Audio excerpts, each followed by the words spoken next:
666 और मैं हाजिर हूँ एक रीडिंग को लेके जिसका टॉपिक है सैजिटेरियस धनु राशि।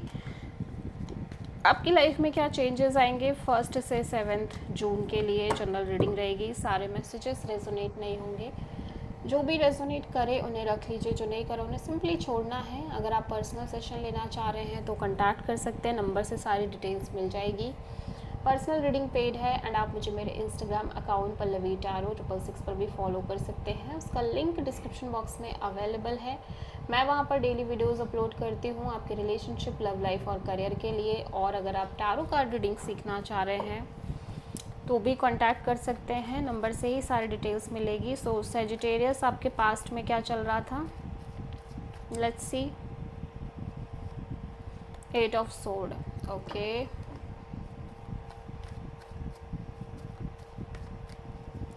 प्रेजेंट में क्या चल रहा है सैजिटेरियस, 9 ऑफ सोर्ड। 1 से 7 जून के लिए क्या आ रहा है आपकी लाइफ में, 5 ऑफ वॉन्ड्स। सबसे बड़ी चैलेंज क्या रहेगी सैजिटेरियस के लिए, 9 ऑफ वॉन्ड्स। यूनिवर्स की तरफ से क्या एडवाइस रहेगी सैजिटेरियस के लिए, the emperor. And hidden factor में क्या आ रहा है सैजिटेरियस आपके लिए, किंग ऑफ पेंटिकल्स। ओवरऑल क्या एनर्जी है सैजिटेरियस की, जजमेंट। फाइनल आउटकम क्या है, ट्री ऑफ सोर्ड। बहुत ज़्यादा थिंकिंग मोड दिख रही है सैजिटेरियस, बहुत ज़्यादा, like extreme thinking, over thinking, negative thinking, stress.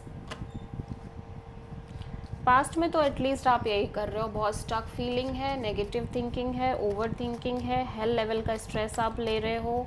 So 8 of sword यहाँ पे क्यों आया है, क्योंकि ऐसा लग रहा है कि आप कोई एक्शन है लेना चाह रहे हो, जल्द से जल्द है, आप कुछ करना चाह रहे हो, किसी तरह का कोई एक्शन, कोई डिसीज़न, बट आप नहीं ले पा रहे हो, आप नहीं कर पा रहे हो। क्या पता सिचुएशंस फेवरेबल नहीं है, सर्कमस्टांसेस फेवरेबल नहीं है,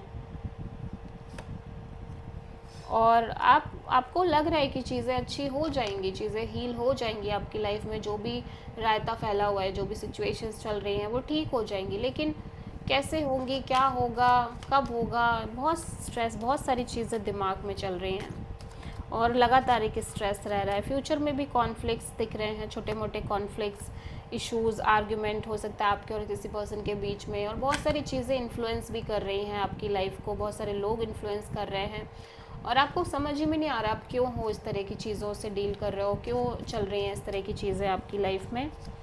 और बहुत सारे बर्डन, बैगेज और हर्ट और पेन है जिनसे आप डील कर रहे हो because of some kind of major decision और चॉइस जो आपने पास्ट में ले ली है, ठीक है।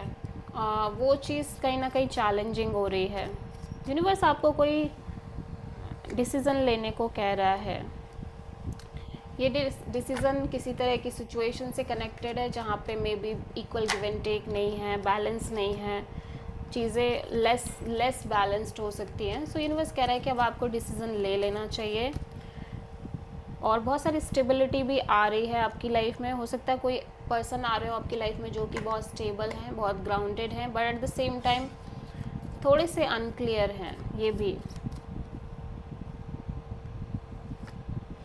देखो, आप कोई डिसीज़न ले रहे हो, ठीक है, जिसको लेके आप बहुत ज़्यादा लॉस्ट भी फील कर रहे हो, बहुत ज़्यादा सोच रहे हो, जो भी आपने डिसीज़न लिया, चॉइस की, ठीक है। लेकिन एट द एंड भले ही आप कितना भी टफ डिसीज़न ले रहे हो, लेकिन जिस भी सिचुएशन के रिगार्डिंग आप ये डिसीज़न ले रहे हो, एट द एंड आपको है उस सिचुएशन के लिए लव है, इमोशंस हैं आपके अंदर, और वो उसी वजह से आप थोड़ा सा सफ़र कर रहे हो, पेन और सफरिंग दिख रही है। आप किसी एरीज एंड एक्वेरियस से डील कर रहे हो। This is the reading for Sagittarius धनु राशि। आई होप कि रीडिंग रेजोनेट करी होगी, पसंद आई होगी, अच्छी लगी है तो प्लीज़ चैनल को लाइक, शेयर और सब्सक्राइब करें और कमेंट करें। So thank